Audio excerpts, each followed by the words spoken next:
শ্রেণীর জীবন ও জীবিকা এই বিষয়টি ষান্মাসিক সামষ্টিক মূল্যায়নের যে প্রশ্ন তা আমরা পেয়েছি। এখন আমরা এটা পড়ে নিব আগে যে এখানে কি কি রয়েছে। তোমাদের প্রথমে লেখা রয়েছে এখানে একটি উদ্ভাবনীমূলক ব্যবসায়িক বিনিয়োগ পরিকল্পনা প্রণয়নের নির্দেশনা রয়েছে। নির্দেশনা অনুযায়ী প্রত্যেককে একটি পরিকল্পনা তৈরি করে জমা দিতে হবে। বিনিয়োগ ক্ষেত্র নির্বাচন ও পরিকল্পনা তৈরির জন্য দলগত আলোচনার সুযোগ থাকবে এবং এরপর প্রত্যেকে নিজ নিজ খাতায় উদ্ভাবনী বিনিয়োগ পরিকল্পনা তৈরি করবে।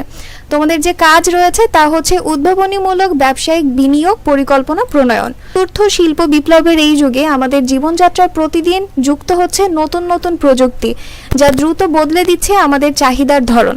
ভবিষ্যতের সম্ভাব্য প্রযুক্তির ব্যাপক প্রভাব পড়তে শুরু করেছে সকল কর্মক্ষেত্র ও বাজারে। ফলে টিকে থাকার প্রয়োজনে জরুরি হয়ে পড়েছে সৃজনশীল ও উদ্ভাবনীমূলক ব্যবসায়িক ভাবনা। এই প্রেক্ষাপট বিবেচনায় রেখে নিজ পরিবারের জন্য একটি উদ্ভাবনীমূলক ব্যবসায়িক বিনিয়োগের ক্ষেত্র বেছে নাও। এরপর উক্ত ব্যবসায়িক বিনিয়োগের জন্য ধাপ গ থেকে ও নিয়ে দলে আলোচনা করে নিজ নিজ খাতায় প্রয়োজনীয় নোট রাখো। এর ভিত্তিতে এবার এককভাবে নিজ পরিবারের জন্য একটি উদ্ভাবনীমূলক ব্যবসায়িক পরিকল্পনা তৈরি করো। তবে উক্ত ব্যবসায়িক বিনিয়োগ পরিকল্পনায় নতুন প্রযুক্তিগত সুবিধার সমন্বয় ও ব্যবহার যেন থাকে তা নিশ্চিত করতে হবে।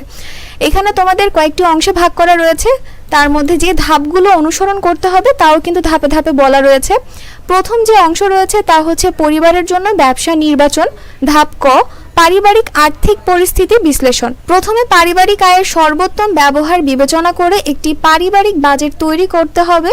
এরপর পরিবারের আর্থিক অপচয় রোধে কী পদক্ষেপ গ্রহণ করা যেতে পারে তা উল্লেখ করতে হবে। এরপর সময়, সুযোগ ও নিজের সক্ষমতা অনুযায়ী অর্থ সংশ্লিষ্ট যেসব কাজের দায়িত্ব গ্রহণ করেছো সেগুলোর তালিকা তৈরি করতে হবে। ধাপ খতে রয়েছে ব্যবসায়ের ধরন নির্বাচন। প্রথম ধাপের পারিবারিক আর্থিক পরিস্থিতি বিবেচনায় নিয়ে পরিবারের জন্য উদ্ভাবনীমূলক একটি ব্যবসা নির্বাচন করতে হবে। সেটির মেয়াদ কেমন হবে, স্বল্প, মধ্য নাকি দীর্ঘমেয়াদী তা উল্লেখ করতে হবে। এই ব্যবসাটি কেন বেছে নেওয়া হলো তার যৌক্তিকতা, অর্থাৎ পরিবারের চাহিদা ও সুযোগ আছে কিনা, আয় ব্যয়ের সাথে সঙ্গতিপূর্ণ কিনা, সম্ভাব্য ঝুঁকি মোকাবেলা করা যাবে কিনা ইত্যাদি উল্লেখ করতে হবে। আমরা পরবর্তী পৃষ্ঠায় চলে যাই। পরে আমাদের দ্বিতীয় অংশ হচ্ছে ব্যবসায়িক পরিকল্পনা। এখানে আমাদের ধাপ গ রয়েছে ব্যবসায়ের প্রত্যাশা এবং প্রভাব নিরূপণ। ব্যবসাটি থেকে তুমি কি প্রত্যাশা করো তা উল্লেখ করতে হবে। এই ব্যবসার কাজে নতুন কি প্রযুক্তি ব্যবহার করা যেতে পারে এবং তার প্রভাব কি হতে পারে তা বর্ণনা করতে হবে। এই ব্যবসাটি টেকসই এবং উদ্ভাবনীমূলক কিনা, যদি তাই হয় তাহলে কেন টেকসই এবং উদ্ভাবনীমূলক মনে করছো।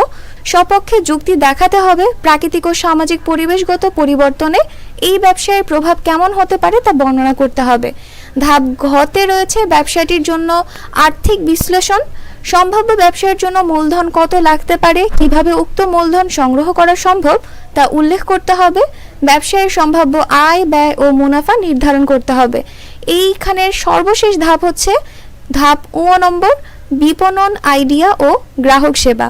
উৎপাদিত পণ্য বা বিক্রয়ের জন্য কি কি কৌশল অবলম্বন করা হবে, বিশেষ কোনো বিপণন আইডিয়া থাকলে সেটি উল্লেখ করতে হবে। গ্রাহকের জন্য কী ধরনের সুবিধা নিশ্চিত করার পরিকল্পনা রয়েছে তা উল্লেখ করতে হবে।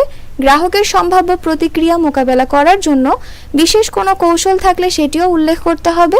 গ্রাহক সেবার সাথে জড়িত নতুন কোনো প্রযুক্তির সহায়তা নেওয়া সম্ভব কিনা, সেক্ষেত্রে কী ধরনের সুবিধা এবং কিভাবে তা নেওয়া যেতে পারে তা বর্ণনা করতে হবে। এই হচ্ছে তোমাদের নবম শ্রেণীর জীবন ও জীবিকার ষান্মাসিক সামষ্টিক মূল্যায়নের প্রশ্ন।